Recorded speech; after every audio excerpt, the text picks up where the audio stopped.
Shalom, good evening. Hello. Welcome to the practical Parsha for this week's Parsha, Parshat Pekudei. Pekudei in our book is on page 245. This is the very final Parsha in the book of Shemot, in the book of Exodus, the second book of the Torah. It's chapter 38, verse 21. Chapter 38, verse 21 in the book of Shemot. This Parsha, typically, when I say typically, I mean in a regular year, in a non-leap year, which is the majority of the years, is read together with the previous Parsha. So it usually goes Vayakhel and Pekudei together. The reason why they go together is because we know that we have a finite amount of Parshiot, namely 53. Okay, the trick to remember it is if you remember the numerical value of the Hebrew letters. Gan. Gan means a garden. Gan is Nun Gimel, which is 53. So there are 53 Parshiot. In a typical year, however, we have only 52 weeks, right? And when you minus off of that, deduct from that those Shabbatot, those Shabbats that coincide with a festival on which we don't read the regular Parsha of the week, then you're already running a deficit of weeks when to finish. And we always start and finish at the same time. We always complete the Torah on Simchat Torah, the very end of the festival of Sukkot, and we begin it the following Shabbat, whenever that is, whether it's the next day or several days later, Shabbat Bereshit. So we have to start and end at the same time. Thus, on a regular year, a non-leap year, we read both Parshiot together. This year, however, this year that we're doing the actual recording, okay, the year of 2019, is actually a Jewish leap year. We have 2 months of Adar. And incidentally, as we're holding this class, tonight is going to be Rosh Chodesh, the first of the month, the beginning of the month of the second Adar. Now, because we have those extra weeks, we can afford to read the Parshiot as they were meant to be read originally, namely, Parsha by Parsha, and thus Pekudei is separate. It's relatively a small Parsha. A lot of it is repetition, or just basically a quick bookkeeping, accounting of what came in and what it was used for in the process of building the Mishkan, the tabernacle. And then how Moshe put it up and how he blessed the people, and that's kind of basically a quick wrap-up of the Parsha. What I would like to focus in this week is on something that always coincides either on or around the time that this Parsha is read. And that is the concept of the 4 Parshiot. That's the way it's called, that's the way it's termed in Jewish law. The 4 Parshiot. Remember, Parsha means a portion, literally. It sounds the same almost in English. The 4 Parshiot in English would be the 4 special readings. Around this time of the year, give and take, there are 4 unique special readings that we do after or in addition to the regular regimen of readings which we do every Shabbos, week after week, Parsha by Parsha. Sometimes we double up 2, we bunch them up until the Simchat Torah when we finish the Parsha. These 4 readings are connected to and therefore coincide with Purim and Pesach and Passover. Okay, I'm going to elaborate and we're going to go one by one, explaining when they're read, what is read, and why is it read at that time. Okay? So, to begin with the first one, I ask you to turn in our Chumash, it's on page 220. This is the beginning of Parshat Kisisa. That's chapter 30, verse 11. Chapter 30, verse 11 in the book of Exodus. This is the reading that's called Shkalim. Shkalim, shekels, right? What is this about? So let me give you some background and then we'll see what we read and when we read it.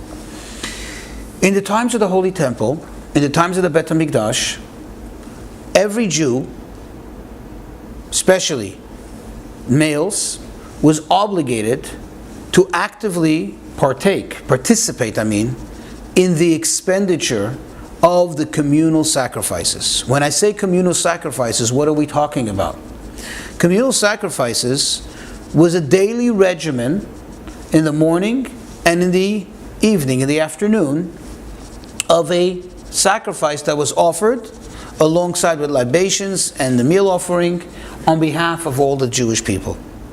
On special occasion, there was an added sacrifice known as the musaf. Musaf is the Hebrew word for addition. You recognize that from Shabbat, the festivals. We do the regular Amidah, and then we do the Musaf. What is the Musaf? The Musaf is the celebrative sacrifice, the celebrative offering. An offering in addition to just being a regular day, it's a special day. So you have the regular regimen plus, okay? This was the case for Shabbat. This was the case for any festival. This is the case for Rosh Chodesh. That's what makes Rosh Chodesh a unique day. There's an extra added offering in honor of Rosh Chodesh. And of course, Rosh Hashanah and Yom Kippur. So, the daily sacrifices, we correspond to them, or we kind of substitute them with our prayers. That's why we have the morning prayer and the afternoon prayer. The evening prayer comes in the place of the parts of the sacrifices which would burn through the night. It takes a lot of time to burn that meat, but the main offering, the main part of the offering was done in its right time, which is either in the morning or the afternoon. And when I say the main part of the offering, I mean the minimal part, for it to be having considered offered to Hashem. That's the sprinkling of the blood. Okay, the sprinkling of the blood on the altar, and then minimally the main parts, the main fats or whatever are burned. But that doesn't take such a long time like it does to really consume all the flesh of it. Okay, and thus we have the 3 prayers of the day. But getting back to our subject, every Jew had to be part of that. It was brought on behalf of the entire tzibur, the entire congregation, all of the people, the entire population of the Jewish people. How's that possible?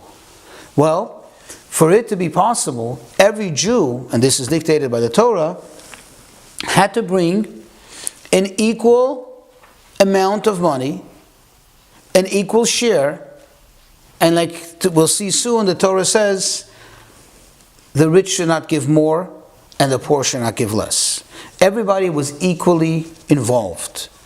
This went, when I say this, I mean the fiscal year for this was from Nisan to the end of Hadar. The 12 months, or in the case of a leap year, the 30 months, the full year cycle was not from Rosh Hashanah to Rosh Hashanah, but rather from Nisan to Nisan. Because remember, when it comes to matters which is strictly exclusive to the Jewish people, we begin counting with Nisan. Thus, from Rosh Chodesh Nisan, from the 1st of Nisan, you needed to already have given your new coins in order to be counted into that account of the new year, the new cycle. Thus the Mishnah, the Talmud tells us, Be'echad Adar, on the 1st of Adar, which is exactly a month prior to the time that it must be brought in.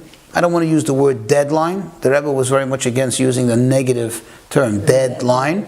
But the due date, let's call it the due date, was Rosh Chodesh. So 30 days is an ample amount of time to begin to advertise, to begin to remind the people that the time is coming up, that the due date is there, that one needs to remember to bring their half shekel. And since it was done on the 1st of Adar, since it was done that time of the year, we commemorate it, we remember it, we even celebrate it in a spiritual sense, by reading about the giving of the half shekel, by reading the mitzvah in the Torah of the giving of the half shekel, on the Shabbat closest to Rosh Chodesh, prior to Rosh Chodesh and closest to Rosh Chodesh. Now the reason why I use the word closest, because there are times, it's not that often, it's quite rare, but there are occasions when Rosh Chodesh falls out on Shabbat. And then we're going to read, and it's a very interesting Shabbat, because then you take out not 2 Torahs, but 3 Torahs. One, we read the regular reading. In the second one, we read a reading for the Rosh Chodesh reading. And in the third one, we read the special reading of the Shkalim about the half shekel. Okay? So if you look here on page 220, it's from verse 11, that's chapter 30, verse 11, through verse 16.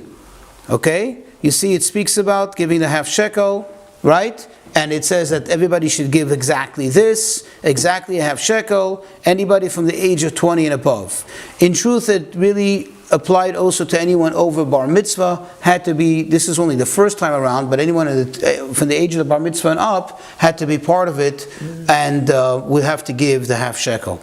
And then it says, look in verse 15, the rich shall not give more, the poor shall not give less than a half a shekel. Okay, when giving this truma offering to Hashem, truma means a lifting up to Hashem to atone for your souls. So the daily regimental offerings, sacrifices, were there as serving as an atonement for all the Jewish people, so everybody had to be equally part of it. Okay, so this is the Shabbat prior to the beginning, or closest, I should say, to the beginning of Adar. Let's now go to the second reading. Okay, the second reading, I'm going to direct you to, in our book, it's page 521. Okay, this is chapter 25, verse 17, in the book of Devarim, Deuteronomy, the last book of the Torah. 521. So it's chapter about the mitzvah of remembering what Amalek did, and totally wiping them out, totally eradicating their memory.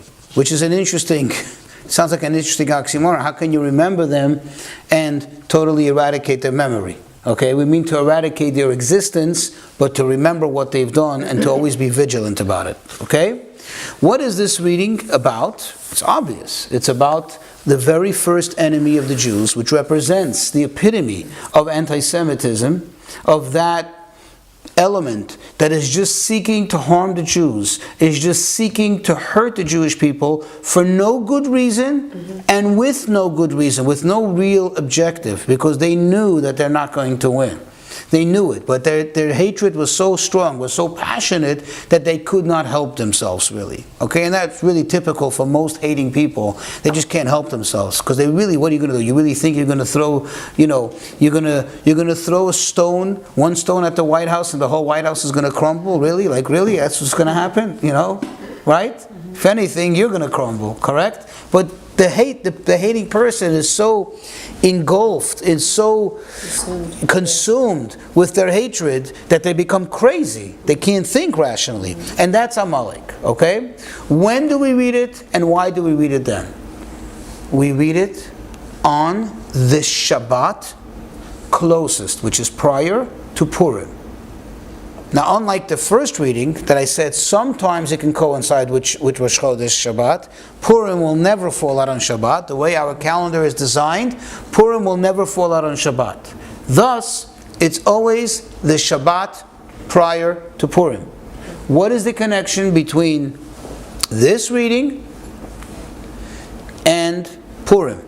Okay, now the reason why I say the Shabbat before Purim and that there's a connection, obviously is because that is the date, Shabbat before Purim, so it tells you it's connected. Moreover, you know that whatever happens during the week is very much connected to Shabbat. Because Shabbat, as the Zohar, the Holy Zohar, the Holy Book of the Zohar says, quote, from it, meaning from Shabbat, all the days of the week are blessed. All the preceding days of the week are influenced and blessed from Shabbat. And that's why on Shabbat we pray for the week. On Shabbat, we also pray for the coming month when there's a Rosh Chodesh that week. All of that comes from Shabbat. So now what is the connection between this reading and the story of Purim? There obviously is a connection. Well, one doesn't have to look too far. It's very obvious. Haman was a direct descendant of Amalek. Not just was he an Amaleki from the nation, but he was a direct descendant of the king of Amalek. And which king specifically? The one that King Saul failed to wipe out. In other words, because he failed to fulfill this mitzvah, we spoke about it in the past, in its entirety, to the fullest, literally as God wanted it to be, okay, like everything else, of course, all the road to hell is paved with good intention. He had good intention, King Saul. We'll go to it in a moment. I just want to finish the thought. But what was the result? That Haman, who is, if you see it, look in the Megillah, in the story of Purim that we're going to read on Purim, it calls him Haman Ha'agagi, Haman the Agagite. Who's Agagi? Well, if you look back in the book of Shmuel, in the book of Samuel, where Saul fails to kill Agag, the king of Amalek. So he is the Agag. He's a direct descendant of Agag. And he was the one who wanted to totally eradicate the Jews. And sadly, he was this close to doing so. In fact, if you think about it, his was the only opportunity in the entire history. Never prior to that or after that was there such an opportunity, a sad one, for one to be able to really annihilate all the Jews. Because he was in cahoots with King Achashverosh. Achashverosh, as the Megillat Esther, as the scroll of Megillah begins, was a king over 127 countries. And it says from Hodu to Kush, which is basically, you could say, from India to Africa. And you say, well, what's that saying? It's saying the entire globe, the entire civilization at the time was under his rule, like this. I mean, he had under his thumb. So all that had to happen was, there's a universal law that goes through the entire country. It's a unified world at the time, unified civilization. There was nowhere to run. So it was the only one ever in history, thank God, that had the opportunity, should he have been successful, to totally wipe out the Jews and eradicate the entire nation. And this was a result of not having fulfilled this mitzvah. So we have a mitzvah to eradicate the memory of Amalek. Of course, when the opportunity lends itself, like it was in the time of King Saul or in the times of Haman, literally, physically to kill an Amaleki. Nowadays, we don't know who is an Amaleki, who comes from that nation, and therefore we don't have a right to kill anyone. And B, we don't have any sovereignty, so even if we did know, we wouldn't really have the ability to do so. But spiritually speaking, psychologically speaking, even emotionally speaking, we still have, we still have the obligation to eradicate the memory of Amalek, and we perhaps can expound on it, but I first want to go through the technical aspect of it, when we read it.